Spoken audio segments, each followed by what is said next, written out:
I think it's safe to say that this NBA season has given us one of the most tight, if not the most tightest MVP race in NBA history. Because two players who are having historic years, they're battling it out for the MVP, and they have some of the best stories coming into this season. On one hand, you have Russell Westbrook, who is averaging a triple-double. Never been done since Oscar Robertson, and these are the only two players who have ever done it. And then you have James Harden, who's an amazing basketball player who's nearly averaging a triple-double but is 2 rebounds away from doing it. And he's winning more than Russell Westbrook. So it gives us a really hard case, as you have one player who's having a historic year that's never been done before, well, since Oscar Robertson obviously. And you have another player who's having a season that's historic as well, but he's winning more than the other player. I mean, this is hella tough, and we're going to break down who deserves the MVP and why they deserve it. So this is your boy Young Mustard coming at y'all once again. So everybody sit back and relax, because we're about to break this down. You don't want zero problems, big fella. Yup.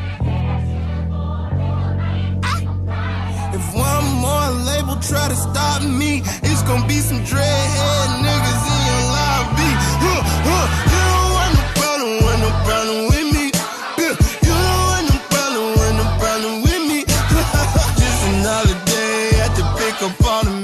Now, I'm sure you guys already know this, but let's go through what the MVP voting is all about. Now, we all know that the MVP every year, by definition of what the MVP should be, is LeBron James. We know that without LeBron James, the Cleveland Cavaliers would be fighting for an 8th seed. Now, we all know that they have some talent. They have some talent to make them, the 4th, 5th seed, or at least they should be the 4th, 5th seed. But statistically, the Cleveland Cavaliers just cannot get it done without LeBron James. When you look at the numbers, they can beat anybody with him, but without him, they can't even beat the Sacramento Kings. I mean, these guys literally struggled to beat the Miami Heat when LeBron James was rested. So just look at the numbers, and look at the numbers when he's on and off the court, and you can clearly see that he is the MVP by far. But we all know the MVP isn't voted that way. We know that it's voted by who has the best regular season. Another reason that LeBron James will not win is because of the story. Another thing that goes along with the NBA voters for the MVP is the story that goes along with the person who's selected. I mean, let's use 2011 as an example. You have Derrick Rose and LeBron James. Derrick Rose wins the MVP, though LeBron James had way better numbers than Derrick Rose. Not way better, but he had better numbers nonetheless. But what did LeBron James do that summer? Yes, he just left his hometown of Cleveland to join a super team, or at least I should say, make a super team down in South Beach, Miami, with Dwayne Wade and Chris Bosh. Obviously, they're not going to pick him because he's the villain of the NBA. They're going to pick Derrick Rose, who led the Chicago Bulls to the 1st seed in the Eastern Conference, winning over 60 games, and he's the hometown hero. He's making them the merchandise. He has all the story, so why not pick him? Now, for Russell Westbrook and James Harden, there's clearly a story for both of them.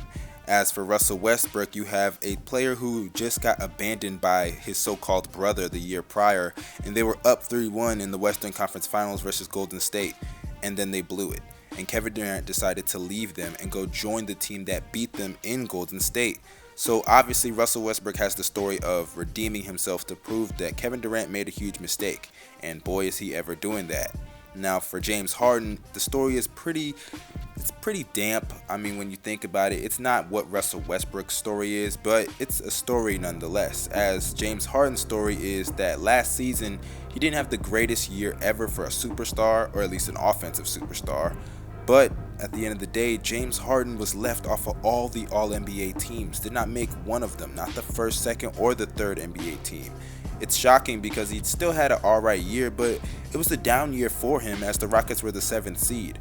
So he's trying to prove to everyone that he can still be a top player in this league. Now, Russell Westbrook this year, the case for him being the MVP is pretty much history. Russell Westbrook this year leads the league in points. He's top 5 in assists, and he's a top, rebounding leader, and he's a point guard, guys. He also has gotten the record for the most triple-doubles in a season, and also he averaged a triple-double, which no one's done since Oscar Robertson's 1961 season. Now, honestly, the reason I do think Russell Westbrook will not win the MVP, spoiler on my predictions there, is because he's not, grasping what it really means to play basketball. And let me tell you what I mean by that. Russell Westbrook's triple-double season, when you really look at it, I hate to say it, guys, but it's a bit overrated. Now, I know I just pissed off a lot of people, but I'm going to tell you this right now. Whether you think that his triple-doubles are organic or not, you can't tell me that Russell Westbrook is a top 5 rebounder in this league. He's not. He's not even close. So how is it that he's among the top rebounding leaders? Let me tell you why. Because Russell Westbrook pads. Now, let me tell you what I mean by that. Russell Westbrook leads the league in uncontested defensive rebounds. Now, let me tell you why he leads the league in uncontested rebounds for, the defensive ones. It's because his big men literally box everyone out, and then he comes in and he scoops the rebound. The big men literally allow him to scoop the rebound. I mean, you can check interviews, you can check statements by the big men. They pretty much say, hey, yeah, we want him to get the rebound. They're admitting that they set up a system to where Russell Westbrook doesn't have to do work to get the rebounds, because we know he can get the double-double with the points and the assists. So obviously they're setting up Westbrook in a position to where he can easily get rebounds, and that's not an organic triple-double, guys. You have players like James Harden and LeBron James that are like 1 or 2 rebounds away from getting a triple-double, and they're doing it organically. This is why it's almost impossible for someone to actually get a triple-double average throughout an NBA season in this modern era. But because this team is literally centered around Russell Westbrook and they want him to get the rebounds, it's just really easier for him. So that's why I don't really like using triple doubles as a reason for him to win the MVP. Now, I know a lot of people are sitting here saying, oh, but he needs to get the triple doubles. They win when he gets them. Well, guys, I can tell you this right now. He doesn't need to get the triple doubles. Russell Westbrook can change his style of play in order for them to win more games. I mean, let's look at Chris Paul. I say this all the time. I said this in my Russell Westbrook video. That was my first video I ever posted. Y'all go check that out. But I said this. There's a player called Chris Paul, guys. Are we going to forget him? Chris Paul, when he was on the New Orleans Hornets, when they were the Hornets at the time, Chris Paul literally drugged that team. He knew how to make everyone around him better. He didn't have to average a triple-double, whether he could or couldn't. He didn't have to, because of the fact that he knows that he can play the game different in a way that he can utilize everybody on that team to the best of their ability. He knew everybody's weaknesses. He knew everybody's strengths. Now, don't get me wrong. I know some people are saying, again, that he wins when he gets the triple-doubles. Well, guys, let me tell you this right now. When LeBron James and James Harden, when they get triple doubles, do they not usually win? And they win more than Russell Westbrook. Let's not forget they have better records. So why does no one ever bring that up for those two? I mean, guys, let's not put Russell Westbrook on a pedestal because he averages a triple-double, guys. I mean, he's literally averaging 2 more rebounds than James Harden, because that's the case. What's more important, 8 more wins or 2 more rebounds? Because that's the case for Russell Westbrook being the MVP. Now, don't get me wrong, the fact that Russell Westbrook is averaging a triple-double should excite every basketball fan. The fact that he's done something that no one has ever done in history since Oscar Robertson in 1961, when the game was completely different, it's amazing. But guys, let's not put him on a pedestal that no one else can touch. I mean, James Harden, literally, if he was on the Thunder, he'd have more work to do in order to get more rebounds. They'd set him up in the same way. Anyone can go in the Thunder. Well, let me not say that. Let me not say anyone. Any superstar can go in the Thunder system, and the way that they get Russell Westbrook those rebounds, because it's a collective team effort to get him the triple-double.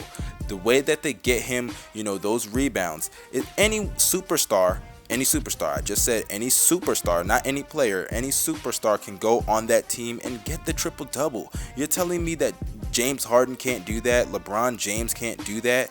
Are you going to tell me that they can't go over to the Thunder's team and average a triple-double? Guys, let's not put Westbrook on a pedestal for doing something that a lot of superstars can easily do. And guys, I almost forgot to mention that Russell Westbrook has the highest usage rate in NBA history. I mean, guys, his team is not as bad as Kobe Bryant's team when he had Kwame Brown and, Smush Parker and all those scrubs on his team. His team ain't that bad, but yeah, he has a higher usage rate than Kobe. So guys, I'm not gonna, I'm not here to hate on Russell Westbrook's season. I think it's an amazing season, but guys, let's not overhype it. I mean, James Harden is literally 2 rebounds below him and an assist above him, and he's winning more. So why can't James Harden be the MVP? Oh yeah, I forgot. He's not averaging a triple-double. Get the fuck out of here. He's the MVP, guys. Let me explain why.